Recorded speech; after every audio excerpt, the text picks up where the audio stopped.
From 2015 to 2018, even as Cavs fans, we got a little sick of the Steph Curry-LeBron James matchup in the playoffs.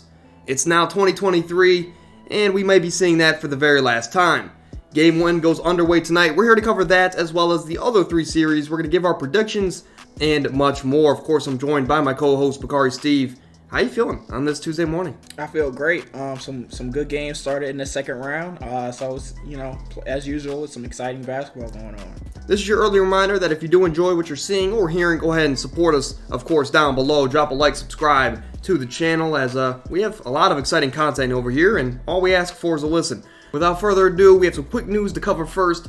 Then we're going to get into these playoff series. I have a couple interesting questions to ask you there. This is the Anomaly Podcast. I'm your host, Owen Stiftar.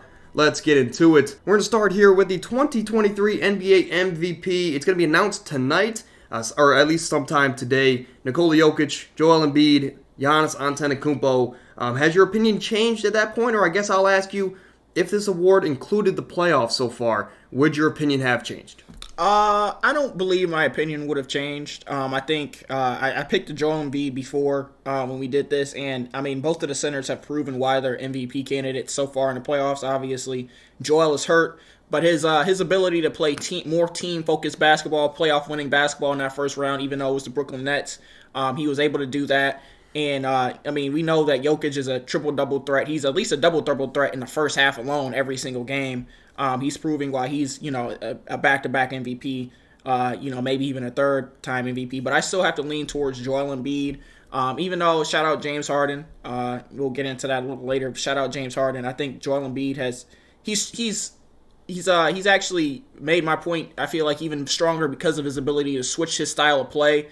Especially during that first round, he kind of become more of a, like I said, a team-focused player. Yeah, based off what we've seen in the regular season, it's kind of surprising that this team won without Joel Embiid. Yeah. As you mentioned, we're going to talk about that a little later. But to clarify, for you guys that missed that episode, we both had Joel Embiid taking home the MVP for this season. One of the most interesting topics here that we've had on this channel, but I want to bring it to your attention. Pick 3, kill 1, right? Out of these 4 playoff performances that we've seen, a lot of them have been great performances. But out of Jokic's 39-point, 16-rebound game last night, where he just dominated the Phoenix Suns in that second half, we have Steph's 50-point closeout Game 7 win. Best 2 words in sports there, Game 7. Jimmy Butler in his 55-point game in his closeout win against the title favorite Milwaukee Bucks by himself. And, of course, James Harden last night, where he turned back the clock with a 45-point Game 1 victory against the Celtics, like we mentioned, with no Joel Embiid. Out of these 4 playoff performances, I want you to pick 3 of them, kill 1, and then maybe rank those 3. Okay, so when I looked at it at first, I was like, man, I don't know. But I think I know what I want to do. I'm going to do Steph, Jimmy, and James Harden. And then I probably do it in that order. Steph's was a Game 7. Jimmy's was a closeout Game 5. I believe, Game 5. And James Harden was a Game 1. A set the tone type of game. All of those games had importance. It's hard leaving Jokic out, even though, we saw him dominate. But I just felt like, when it comes down to it, they were up 1-0. Just the significance behind the performance, I guess. Yeah, exactly. Steph, we know what he's capable of, but him going out on the road, too, in a Game 7, getting those 50 points, and Jimmy was on the road. I guess all 3 of them were on the road, so, shout out to those guys. Yeah, I unfortunately would have to agree with you. No, I'm just joking. I would have to agree, but Jokic is just the significance behind the game, but all 4 of these guys, great performances here, as we've been spoiled as NBA fans with some great performances here in the playoffs so far. And not to mention Devin Booker had a couple 40-point games. Jimmy also had one of those 40-point games as well. So a lot of great performances here in the playoffs. But just to recap, we had an episode, the first round predictions, and I went 6-2 out of the first 8-round series, 75%, as I missed on Milwaukee and the Cavs. We both did, as we both had Milwaukee and the Cavs beating the Heat and Knicks. Who would have thought, right? An 8-5 matchup in the second round. But you're just one off. The only difference there is I had Golden State in 7. You had Sacramento. Yeah, Sacramento forgot how to play basketball in the, particularly the end of the third and and the whole entire fourth quarter. I'm sorry. But it's okay. Yeah, we differ a little bit more here in the second round. Is out of the 4 matchups, I'll spoil it We have at least two differences, and we'll get into that here as we'll start off here with the 5-8 matchup. To clarify for you guys at home, we set these predictions before the playoff, before round 2 started. We just haven't had a podcast since that point. But these predictions were set before the second round started, and you can see that here, as I have the Heat winning in 6, and you have the Knicks in 6. For me, the Heat, it really came down to, okay, Jimmy Butler's the best player in the series, coming off of that magical series he had against the Milwaukee Bucks, where he took over. It was Jimmy versus the world, and Jimmy prevailed. Jimmy Butler is showing why he's still a top 15, top 20 player in the world, and playoff Jimmy is a real thing. I think, the complementary pieces, we've been talking about it all season, how the 4 through 15 of Miami has been the biggest question for them go in this playoff run. And we've been saying that the 4 through 15 might be the worst in basketball on this Miami Heat team. On top of that, you have Tyler Hero go down, Victor Oladipo go down. Bam Adebayo's underperforming seems like every game, right? But I guess that's just who Bam is at this point in his career. So it's really Jimmy versus the world. Can Gabe Vincent pour in 10, 15 points off, in the starting lineup from the three-point line? We don't know, but he's sure going to get those shots up. And for me, it just came out to who has the best player in the series. It's going to be a grit and grind series, and Miami has that player that could put them over the edge late in the games. Yeah, when it came to my decision, I have Knicks in the 6, winning in 6. Even though they dropped game 1, I don't expect Jalen Brunson to play like he did, for the rest of the games. I think he'll bounce back. And yeah, I knew Jimmy was the best player in this series, but like you said, I knew this was going to be a grit and grind type of series, and the Knicks are a grit and grind team. That's literally what they do. Tom Thibodeau isn't afraid. I mean, we've seen him, especially in the Cavs series, bench Julius Randle for just not playing good and putting a lineup out there that gave them production. I think, like you said, the Heat have the worst, 4 through 15 in the league. So, I mean, when you really think about it, there's Jimmy Butler, then there's Jalen Brunson, there's Julius Randle, there's Josh Hart. You could probably name about 5 Knicks players before you get to the next best Heat player, which is kind of crazy. But, I do expect that this series will look a little bit different when Julius Randle comes back. Julius Randle, we all know, is a wrecking ball, especially when he gets going. He can really pour in the points. Whenever that may be, I do expect this to be a hard-fought 6-game series. But I still am confident in the Knicks. Yeah, grit and grind is, like, you weren't kidding. That is their MO, right? They're averaging under 100 points per game, which I believe is the least amount from any playoff team that's remaining.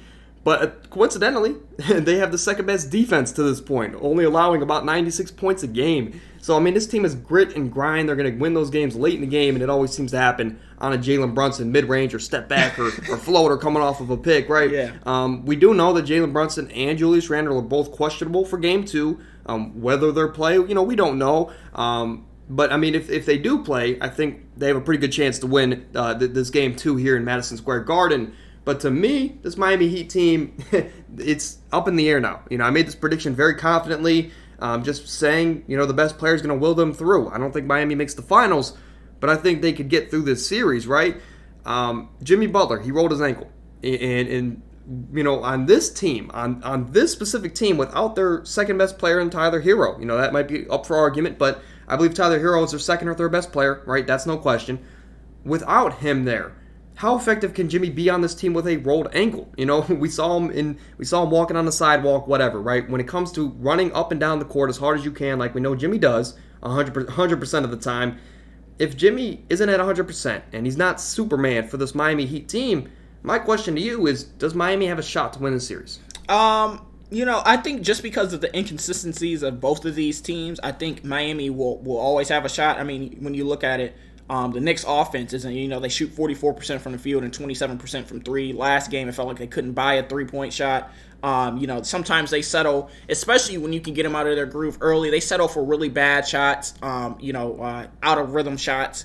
And I think that if you have a group out there that can force the Knicks into those type of shots, that can kind of get in their area and take away the left that the Cavs couldn't do, but I feel like every other team could do it, then you have a shot. But, at the same time, the Knicks do have that best defense in the playoffs. And when you don't have Jimmy getting you 30 to 45 points a night, it could be really hard to muster some offense, especially when you don't have Tyler Hero, when you don't have Jimmy, when you don't have Victor Oladipo. So, Yeah, I mean, they're really relying on Kyle Lowry and Gabe Vincent to each have about 12 to 15 points a night from the three-point line. And I mean, don't get me wrong. I think, I'm a big fan of Kyle Lowry. I think he can be that guy that can get them 12 to 15. But I think I'm more confident in Kyle Lowry doing that off the bench than Gabe Vincent chucking a bunch of threes and eventually getting that same production. But I'll say this, even if Miami does get by and let's say they win in 6 or 7, Jimmy Butler, he limps through the series, gives all of his energy like we saw in the bubble run. If he is at like, let's say 20-25% going into next round, is he even going to be available to play? I know we saw like in 2014 here when like Chris Paul broke his leg after Blake Griffin went out, and Chris Paul still he either tore his knee or it was his groin, I think. Yeah, his groin or hamstring. It was one of those two, but he played through it in that Game 7 against San Antonio, had like 50 and mustered them to a win, right? But he had to sit out the rest of the playoff run because he played through that game. He got them to the next round, gave them life. Miami might be looking at the same situation, hopefully not, right, to that severity. But I mean, playing on a rolled ankle is it's never fun. What did Drake say? Like a sprained ankle, I'm nothing to play with. But Jimmy Butler, I mean, if he's not Superman, I don't think they have a chance. We'll have to see though. We'll have to see those. So you're still set on 6 for New York? I am, yeah. I think if Miami's going to get it done, they're going to get it done on the road at home in Game 6, and that's their best chance to close it out. Moving over to Boston and Philly. We saw this game last night. It was a James Harden, Jason Tatum duel. I think both of them had 35 plus, but most notably, James Harden had 45. He showed he still had a little prime left in him. At least that's what we think as fans. Is he still probably could have that prime in him, that prime version of James Harden that we all knew and loved in Houston there. But Philly, they're the only undefeated team left, and they stole one last night against Boston. Yeah.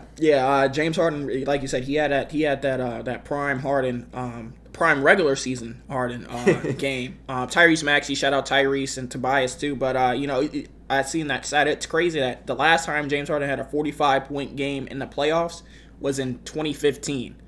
So 8 years ago. Considering that this is a man who averaged 36 points a game for a season. And what was it, 2018 or 2019? One of those two seasons. He had that stretch where he had like 30 plus in like 30 plus games or something. Yeah, like that. Something crazy. And you say, well, this is a guy who couldn't get 45. Since they played the Warriors in the conference finals. That's an insane stat. But I had the Celtics winning in 6. I kind of gave when I made this, I was like, okay, I know I have extreme confidence that Boston is going to win, but it's not going to be a sweep. I'll give Philly 2 games. I didn't expect James Harden to turn back the clock and get them game 1, but I think that Boston could take the next 2 or 3 without problem. I think as far as what we've seen from James Harden so far, I think that he probably used his only good offensive and efficient night in game 1. We'll have to see, obviously, and we'll see when Joel Embiid gets back how he's playing. But I do have confidence that this Boston team can get it done in 6. I just feel like this Boston team is just complete all around. Just next time, do not switch Al Horford onto James Harden for the last play of the game. My question to you is, we know Embiid. He's questionable. He was questionable for game 1, and he obviously missed game 1. Do you think that since Philly took game 1 on the road, do you think they take precaution and rest Joel Embiid for game 2, waiting for him to get back, waiting for Philly to go back home, or do you think they play Joel Embiid trying to be, I guess, aggressive and force a 2-0 advantage? I think they sit Joel Embiid. I'm not sure that even if they lost this game, I don't think that it would change their decision about sitting him, just because we've seen this happen with Joel Embiid before. We've seen him tear his meniscus and play through a meniscus tear in the playoffs, but he had to miss a certain amount of games. They just said he got that shot in his knee to kind of give him some more blood in there. I think they sit him for this next game, and it's a tough choice sitting your potential MVP. But to them, they're like, okay, we got one. James Harden will probably have an off game. They probably won't even play him as much as they played him this game. I believe that they do sit him. I think this would be a Boston game to lose because Boston has a bad habit, like the Cavs did, to play down to their competition. And Boston, we saw it with Atlanta. They don't have that killer instinct, it doesn't seem like. And if this would be a Boston game to lose, right? But, as this game was coming down to a close, there was a couple minutes left in the game. Boston had a 5 or 6 point lead. I started to collect my thoughts about this game. Just start to write some little notes about the game, and I basically have here that if Boston would have won that game, I would have came to this podcast and said it came down to effort. Throughout that last 8-minute stretch of the game, Boston had so many offensive rebounds and so many effort plays that they just had more effort than Philly. And it's hard to believe that they lost with that much effort and how many offensive rebounds they got, especially in that last stretch of the game. But the biggest thing here for Boston, Malcolm Brogdon. What are you doing? What are you doing, Malcolm Brogdon? I mean, he won Sixth Man of the Year, shout out to him. But Malcolm Brogdon quite literally threw the game away. As I get it, the shot clock was winding down. They were panicking. Nobody seemed to want to take that shot, even though it touched Jason Tatum's hands twice in that shot clock. Nobody seemed to want to take that shot. And Malcolm Brogdon, I mean, he caught the ball, panicked, threw the ball to Tyrese Maxey. The Celtics thought that the shot clock went off. Nobody even crossed half court. Tyrese Maxey got an easy dunk, and that put them up, right, with like 40-something seconds to go. And then Boston scored. James Harden came down and sealed the game. But Boston, I mean, Malcolm Brogdon, you can't make those bonehead plays. You would think for a veteran like him, you don't just throw the game away. Sorry, I don't mean to cut you off. No, you're good. This is a Boston team.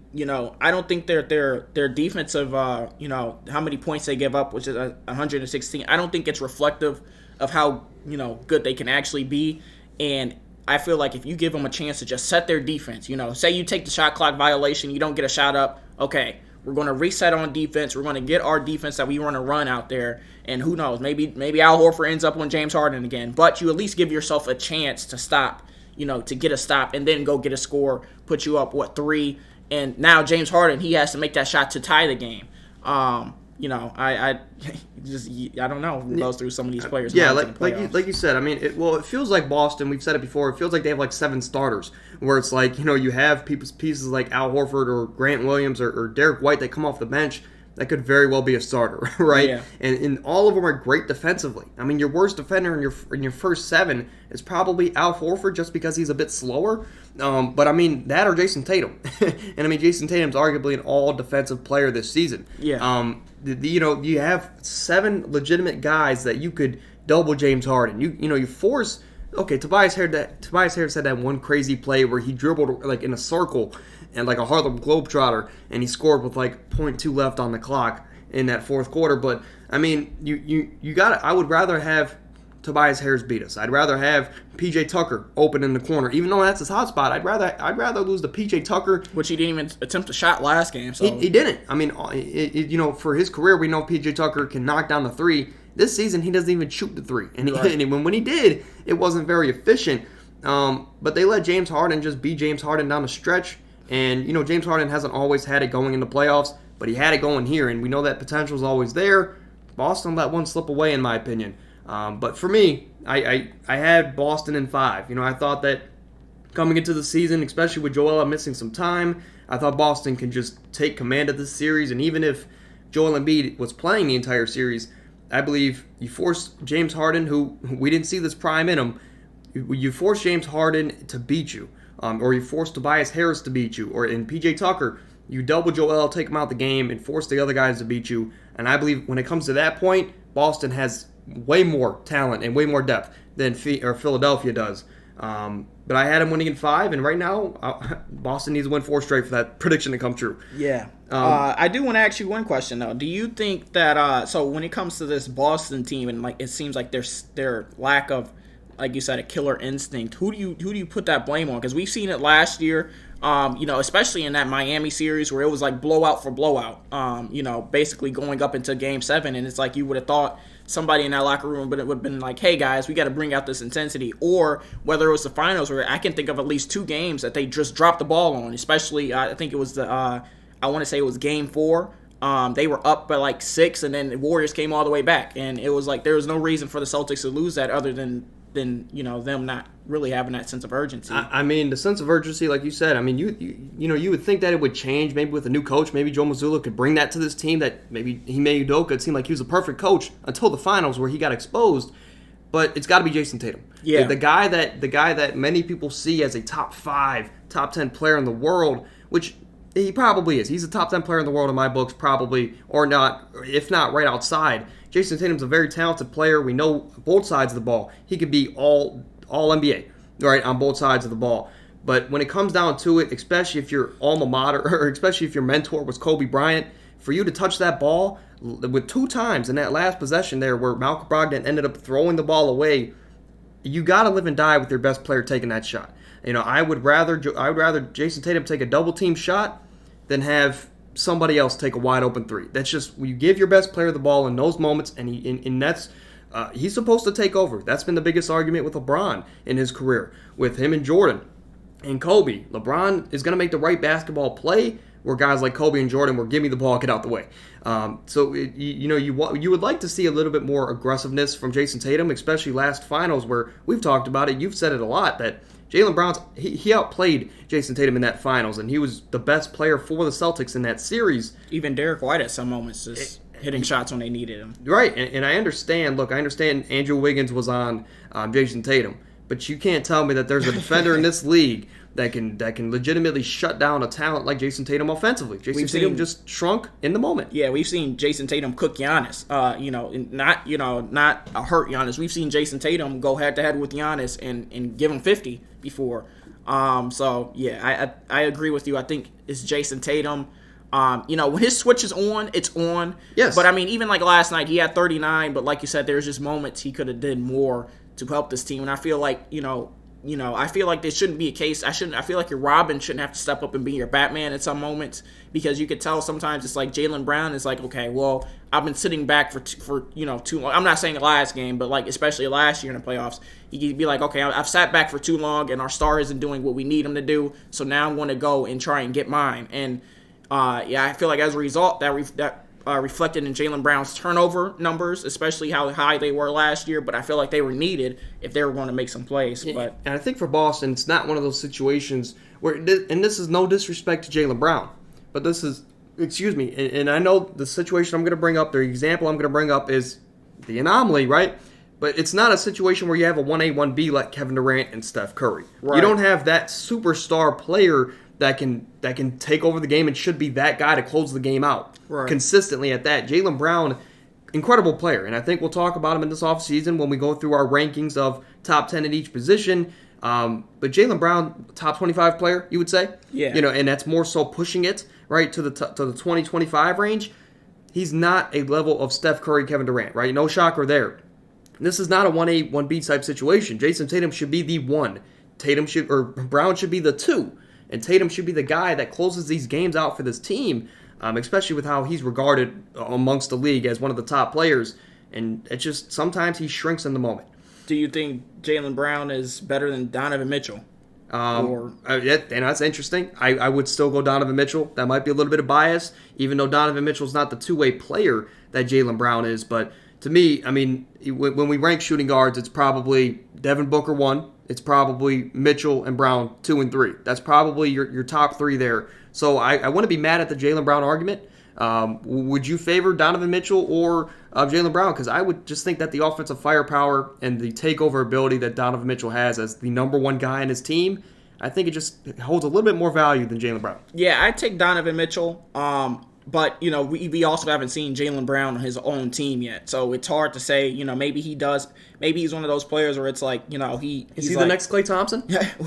Who knows? I don't know. Maybe it's like one of those players where it's like, he just goes to another team and then, he's averaging 28 points a game. And it's just like, he could have done this, but, he was playing the Robin. But I do agree with you. Donovan Mitchell is better, but I feel like I feel like some people, especially after this past season, say Donovan Mitchell is a all-star bordering the superstar level with some of the, he has 70 points in a game.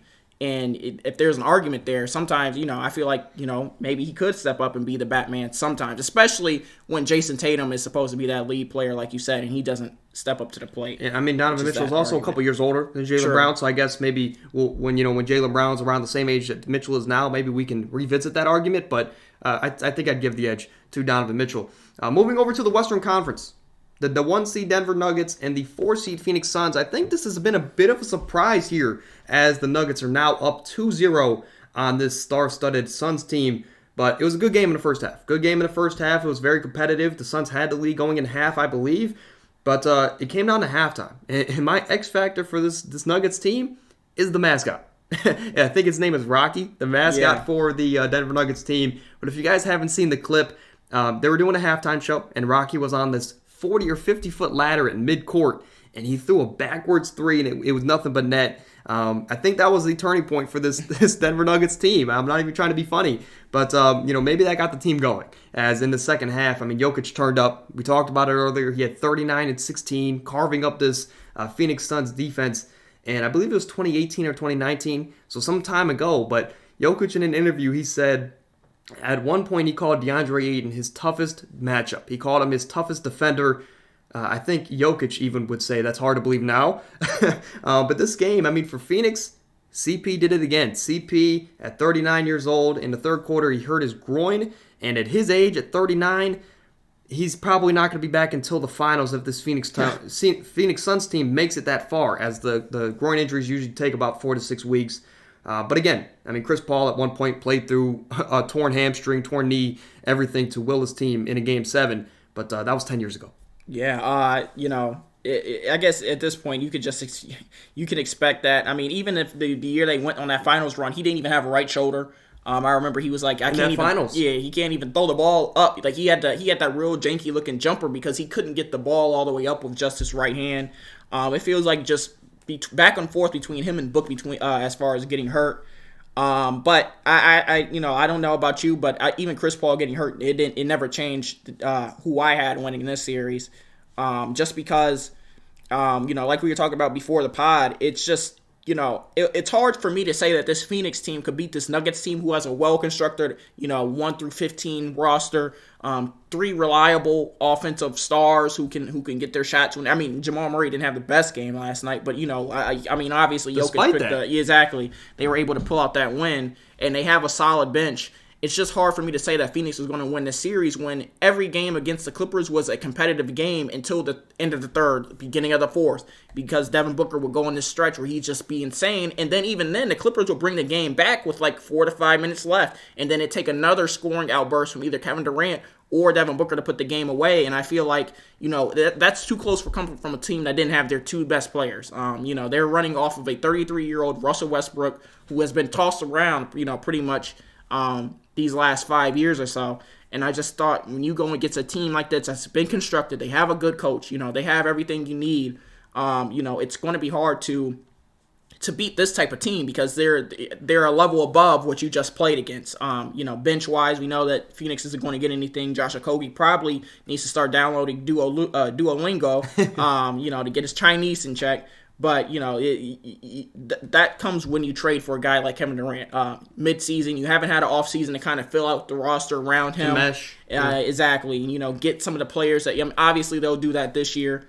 But, when you go trade mid-season for Kevin Durant, these are some of the problems you face. So yeah, Chris Paul, I believe he's on a contract year, or next year is a contract year for him. This Phoenix team's going to have a lot of questions to face here with the team construction as, look, you still have Devin Booker and Kevin Durant. Let's get this out the way now. If there's a duo in the league that can single-handedly carry this Phoenix team in a 6, to win the next 4 games or 4 of the next 5, it's going to be Devin Booker and Kevin Durant. These are 2 top 15 players in the entire NBA, right? If not top 10. Kevin Durant, Devin Booker, amazing talents, 2 of the best ISO scorers in the league. As I just said, they can single-handedly carry this Phoenix Suns team to beat this Nuggets team. However, this Nuggets team, the mile-high advantage is real. And they took care of business at home, despite Jamal Murray shooting like 3 of 15 from the field, only had 10 points. So the second best player on this Nuggets team had an off night, but the MVP showed up. Nikola Jokic proved he was the MVP, and he dominated the Suns team. He's too much of a force inside. This Phoenix team lacks depth, and I think just a little bit, I think we all overrated Phoenix coming into this postseason, which sounds terrible because of the talent they do have, and their starting 6, well, let's just say their 1 through 6 is dominant, but I think we overrated them a bit, and I had the Nuggets in 7, you had the Nuggets in 6, and by that alone, I guess I just trusted the Suns a bit more than you. Yeah, and it was hard to kind of rate a team like this where Kevin Durant had been hurt when he got there, and we hadn't really seen them play against real comp because I think the first game he played against was Charlotte when he came back. Yeah. And obviously these playoffs have been telling for a lot of teams. Like the Cavs need to fire JB Bickerstaff, and Phoenix needs a bench. Obviously, Kevin Durant and Devin Booker have to come off the court at some point, and whether that's 30 seconds or a minute or 30, you need some guys out there who at least, who are NBA athletes, who can at least go get you something, bring you something. They don't have that right now, and obviously, like you said, D-Book and Kevin Durant can carry you to a series win. They just did it last series, but this is just this Nuggets team has all season long they've been the levels between. They just have what the Suns don't have. I guess is the best way to put it. In my eyes, and I haven't been the highest rider on the Denver Nuggets, ceiling this year or their goals, but they've proven me wrong at least so far in the playoffs. Yeah, I mean, my question goes out to you. I'm going to read you off some free agents here for this offseason. Now, look, Phoenix has no first-round picks, right? So for those players that could do, sign-in trades or do whatever, those aren't going to be an option for Phoenix. Those level of players that could do a sign-in trade because Phoenix, they gave 6 first-round picks for Kevin Durant, rightfully so.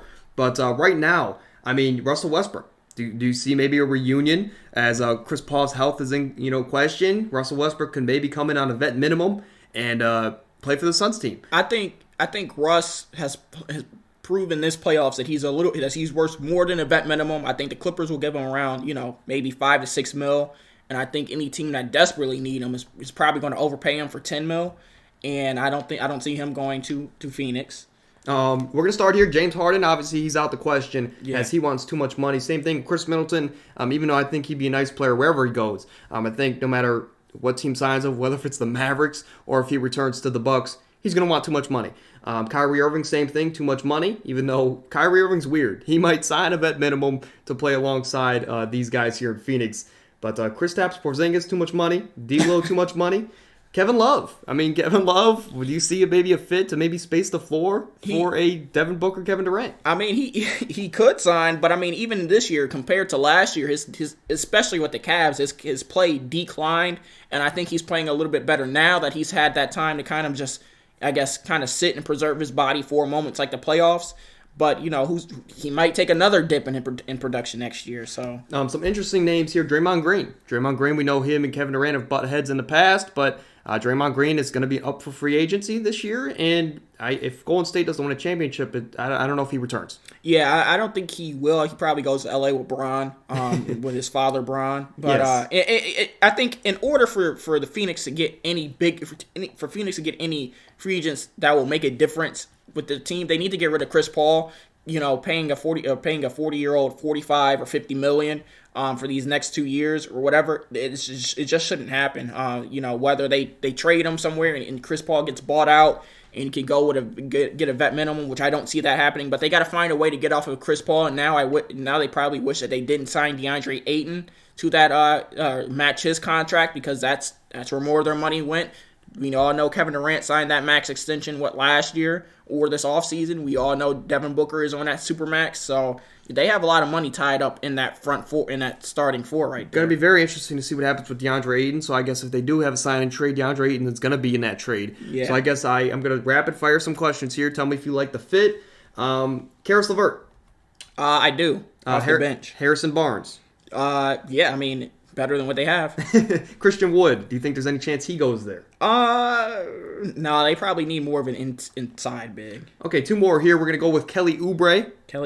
I can see Kelly Oubre. Kelly Oubre might be going back to Phoenix as a nice fit, but I guess how much money does he want, right? And the other thing is Miles Bridges. Miles Bridges coming off of his lawful. His law. He had a run-in with the law, basically. Any chance he signs here with Phoenix next season? I guess there's always a chance if he wants to play bad enough. Fit might be a little weird because he's more of sort of a ball dominant player. Mm-hmm. Which is why he was so good in Charlotte, because it was kind of that LaMelo and Miles Bridges show. I've heard talks that I've heard he's been in talks with Ja about going to the Grizzlies, and I mean, that just makes too much sense. It makes too much sense. Yeah, I feel like that would be a good fit too. Dylan Brooks. I gotta ask you that. Dylan Brooks, no. Okay. Dylan Brooks might be in Shanghai next season. Yeah. But that's gonna do it. I mean, it's crazy. We're talking about the Phoenix Suns, who are only down 2-0. We're talking about their next season. But I guess, I mean, hey, we both have Denver anyway. Why not talk about the future of the Phoenix Suns?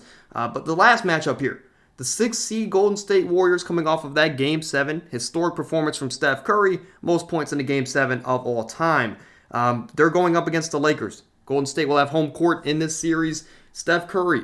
Now, we know there's a lot of asterisks here, but overall, Steph Curry is 15-7 against LeBron in the playoffs. He's on a 5-game winning streak. He's 8-2 in their last 10 playoff matchups. I also have some other stats here. Steph's playoff record throughout his entire career, he is 97-44, which comes out to about a 69% win rate. LeBron, he is 178-94, which is about a 64% win rate, which is insane longevity. Those are just some quick stats here. I mean, you have the Lakers in 6. I have Golden State in 5. Quick reasoning, or I guess not quick, but why do you have the Lakers winning this series? So when it's a series like this, I kind of went just matchup for the most part, at least big names. I think Steph will outplay LeBron just because of his shooting ability. LeBron is dominant inside, but it depends on what type of series he has from 3. I think Steph has LeBron there. Obviously we just saw in the 50-point game.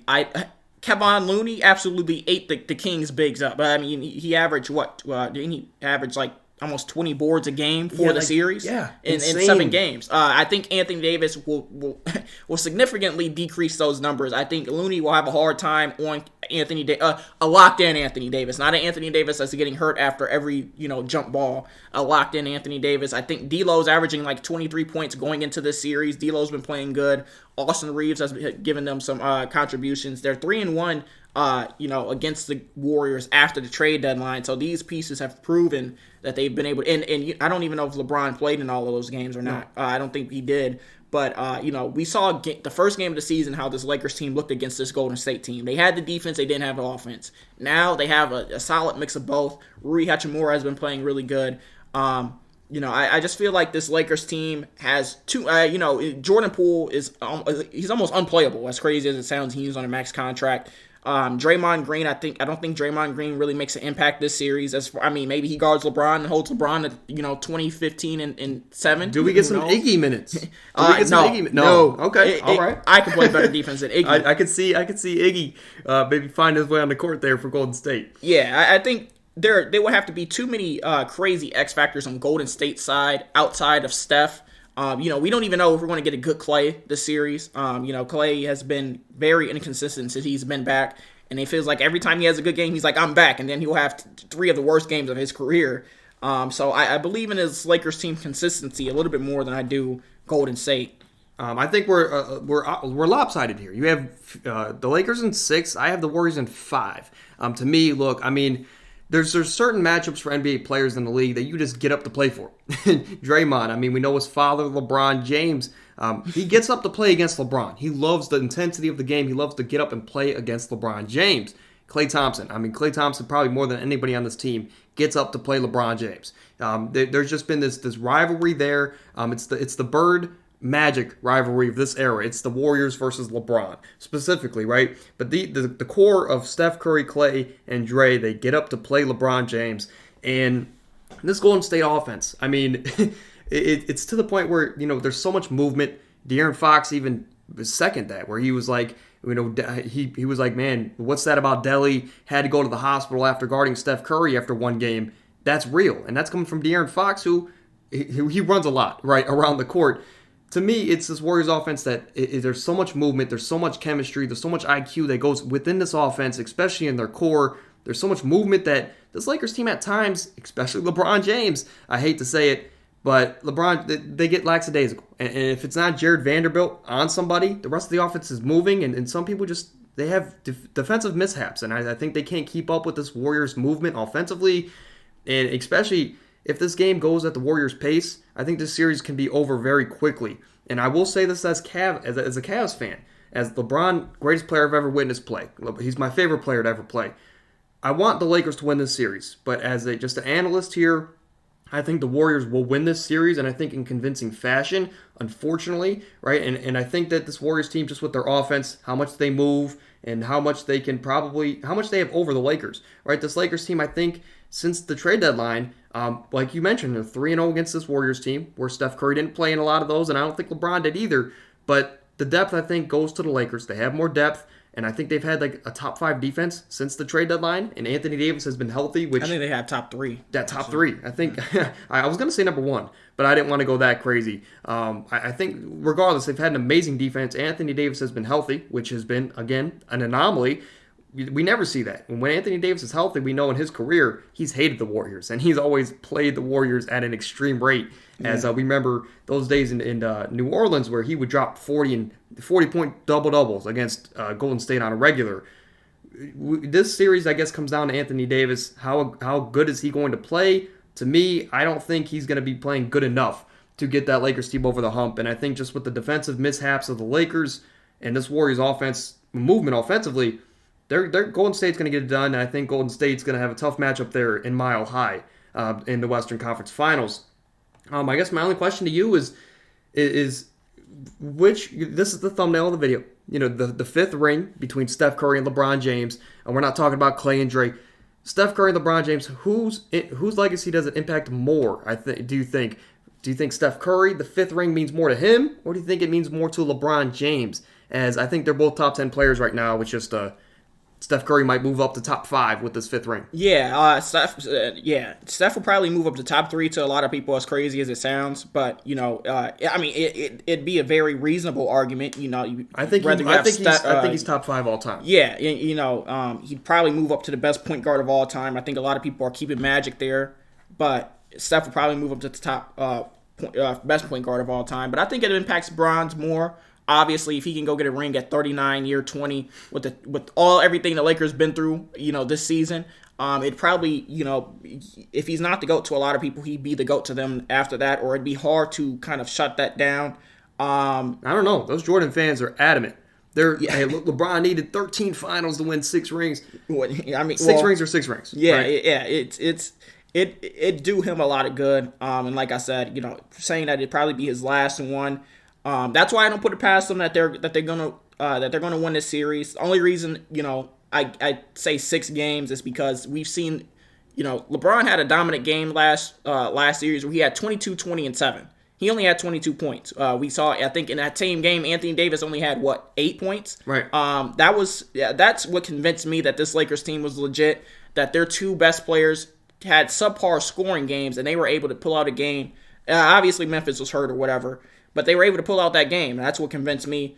I think LeBron is really motivated. I think he's trying to show everybody, hey, that bubble ring. I think more than anything, he wants to show people that bubble ring wasn't a fluke. That he can get it done when he's given the right pieces.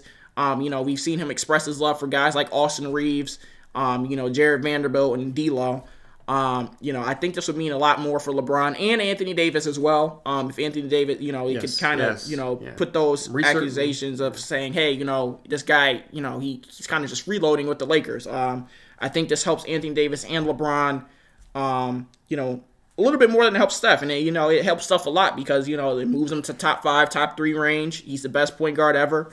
But I think when people look at it, whether Steph has 5 rings or 4 rings or whatever the case may be, I think when people look at it, they're always going to be like, well, Steph, you had Kevin Durant for both of those, or, for 2 of those rings. And during that time, Kevin Durant was arguably the best player in the league. I think it depends on how you view Steph Curry. Is he the greatest point guard of all time to you, or is he not? I think with a ring here, he's undoubtedly number 1.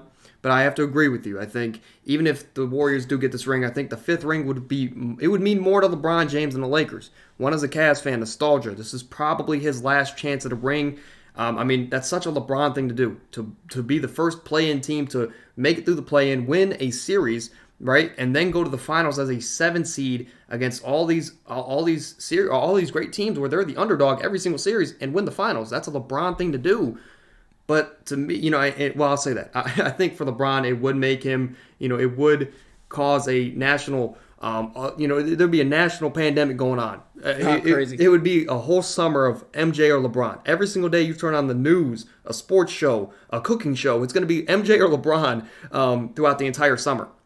And for that reason, I think it does mean a little bit more to LeBron, and especially Anthony Davis, to reestablish himself as one of those top power forwards in the league. As let's not forget, after the bubble run, people had him as maybe the best player in the league over LeBron James. But for this Lakers team, I'm hoping they win. I just think Golden State probably edges them out. Regardless, I hope LeBron gets that 5th ring. Yeah, and I have another question to ask you. So when it comes down to Steph, I think the reason to me I don't know. Sometimes I kind of look at him and I'm like, okay, he's doing this now, but we all know that he's had those atrocious games in the finals where it seems like, those games were the games Kevin Durant will bail him out, or, Clay would have a good game magically, or Draymond has, 36 points in a game 7 and almost wins in the game. Do you think that ring, that getting a 5th ring, even if it's, you think getting this 5th ring will kind of push those out of the light for some people? Because, as I've seen, I remember the games LeBron would have those, 40, 8 and 7 games, and we still lose. And I feel like LeBron has never had it, or, other than 2011 and 2014. I feel like it's been a long time since we've seen LeBron have those kind of bad games like Steph has had in the finals over the duration of the decade. I think it's been that long since he's had this much help either. Yeah, true.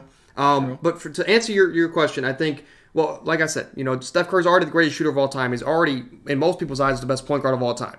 I think this ring does mean more than LeBron, but I think, like I said earlier, with how Clay will have his best games against LeBron, Dre will have his best games against LeBron, and so will Steph Curry. But in those finals, you're right. I think Steph Curry's most, I'll say this, for his career, when we look back on it, I think the most important finals win of his career, his most important championship, was last season. Yeah. To do it without Kevin Durant after all those questions, to be the best player on a championship team and win the Finals MVP, which was the first of his career. Let's not forget Andre Iguodala, I guess, the LeBron stopper. And, when LeBron averaged almost 40, he stole one from Steph Curry in that first 2015 Finals. But Steph Curry, I think his most important ring was last season. And, you did mention, it was 2017, that year after we won the chip, where Kevin Durant had Game 3 and Game 4, we had the same exact pull-up mid-range, or pull-up 3 on LeBron James, and he sealed both of those games. So Kevin Durant, when he was there, I think he was the best player on the team, and I think he bailed Steph Curry out. And 2 of the rings that they won together. They couldn't, they had the team of, even when, I'll even say this, when Kevin Durant came back for that first half versus Toronto in 2018, it looked like the series is over for Toronto. I've never seen anything like it. Kevin Durant came out a man on a mission, and unfortunately, I think at the end of the first half, 9 points in the first minute or so that he was playing, it was insane. Yeah, and it was like you were looking at it. It was like, the Raptors don't stand a chance. He unfortunately tore his Achilles. But like you said, I agree with you. I think last year was important for Steph, even though the Celtics self-imploded. I don't want to get too far into that. Even though the Celtics self-imploded, Steph, especially that Game 6 he had last year, the closeout game, I think was his best probably of his career in the postseason. But I do agree with you. Kevin Durant bailed you out. As Cavs fans, we were sitting here saying, if we could take one player away from the team, it wouldn't be Steph Curry. It'd be Kevin Durant. Because if they didn't have Kevin Durant, we've proven we can beat this team before. Yeah, if they don't go and add a top 3 player, in the world at the time, and arguably a top 10 player of all time, I think we can both agree, at least I would say, that he is the most talented offensive scorer that we've ever seen touch a basketball. Kevin Durant at 6'10", dribbles like a guard. We know everything about Durant, right? He should end his career as a top 10 scorer, behind Melo, of course, as Melo's number 2 on that list. But we're not going to get into that. Melo, somebody sign Melo. Maybe the Lakers need to break the rules and bring Melo in for this championship run. A championship run is worth more than 10 first-round picks for tampering or whatever the league hands the Lakers. What are they going to do to Melo? They're going to charge him 10 first-round picks for Melo? No, man, no. It's a 39-year-old wing that they're going to charge him how many first-round picks he's been ringless. So what is that? 19 years, 20 years. Melo's going to be back next season and probably a perennial all-star. Probably top 10 player in the league. But anyway, we're not going to talk about that. As to finish off, you have the Lakers in 6. I have Warriors in 5. Just to recap here, just our playoff predictions. As again, I have 1 up series on you, but we only had 1 playoff series difference last round. This one we have 2. So go ahead and run through your Western Conference winners and your Eastern Conference winners as we're down to 4 teams after this round. Yeah, so my Eastern Conference winners are I have the New York Knicks winning in, I believe, 6, and I have Boston winning in 6. I have the Lakers in, now moving on to the West, I have the Lakers winning in 6, and I have Denver winning in 6. Get the theme? Actually, no, that wasn't on purpose. Yeah, it wasn't on purpose. It was more so I was looking at it and I'm like, okay, I'm giving, I have respect for whoever they're going up against. I think this team takes 2 games. Maybe. Yeah, I mean, the Knicks might lose, but I feel confident about the other 3. Yeah, it all depends on Jimmy Butler's health, like we talked about. But for me in the East, I have the Heat in 6, I believe, and Boston in 5. Right now, Boston, if they're gonna win 5, they're in a tough position. They're gonna have to get hot and get hot quick. There, Joe Mazzulla. But in the Western Conference, I have the Denver Nuggets winning this series in 7 games, which it looks like it's going to be a lot quicker than that. And then the Golden State Warriors here in 6 games, or 5 games, I believe, as I just said that a couple times. But that's going to do it for today's show, as another great episode where we were asking a bunch of questions, and I feel like for half of it, we're talking about Phoenix's offseason. After talking about Rocky hitting that shot. That's got to be the player of the week, right, Rocky? Yeah, for sure. Yeah. Rocky got to hit that. The only stat's going to say he hit the behind the back, 40 feet in the air, backwards 3-pointer from half court, which is crazy impressive. They said he did it in his first try, too, so... First off, amazing that he was willing to go up that high in the air. Yeah. But in a mask where you can't even see. Yeah. He literally just had to kind of get a general idea of where the hoop was. Yeah, and just threw it. And on the first try to make it like that is absolutely insane. I don't know if Steph Curry could do that, right? But Steph Curry is one of the 8th wonders of the world, right? But that is going to do it for today's show. Another great episode in the books where, again, we talked a lot about each playoff series. And I'll say it again, if you missed it at the beginning of the episode, we made these predictions prior to the second round, so these aren't just on the spot. And I guess the only thing I'll say, any last thoughts before we get out of here, is Thursday. Very exciting show. Yeah, Thursday, Thursday, we're going to rank the best player, who we think is the best players available in the playoffs. Around this time, especially once you get past the first round, the stars shine bright. Who knows? We might even rank just players who've been in the playoffs so far, because I think guys like Anthony Edwards, deserve a shout out. I was going to ask, are we including players that have been eliminated? Yeah, I mean, I'm trying to think. Anthony Edwards deserved a shout out. I don't think anybody else outside of him, actually, who's not in the playoffs. I can't. Trae Young probably deserves a shout out, as crazy as it sounds, especially coming from us, the certified Trae Young slanderers. But the playoffs, they're an exciting time. Players just kind of elevate their game. The great players elevate their game. Every year, it seems like in the playoffs, we see a star in the making. Last year, it was Ja before he got hurt. This year, we get another year of Anthony Edwards and Jimmy in the Butler. Playoffs. Exactly. Jimmy Butler is proving again why you keep him in the superstar tier, even though he plays like a average all-star during the regular season. So it'll be fun. All I'm going to say is this last performance by Jason Tatum is going to affect my rankings here on Thursday. But fantasy football fans, if you made it this far, first off, 52 minutes, support us down below. Drop a like, subscribe, all that good stuff. Tell a friend to tell a friend, as we're growing. And we can't thank you guys enough for the support. But fantasy football fans, for Wednesday and Friday, stay tuned, stay locked into the channel, as we're going to have some exciting content here for you guys coming up. But any last thoughts before we get out of here? As you touched on Thursday, we talked about the playoffs. Thursday, actually, I guess you already did that. Yeah. We'll see you guys on Thursday. Stay happy, stay healthy. We're out.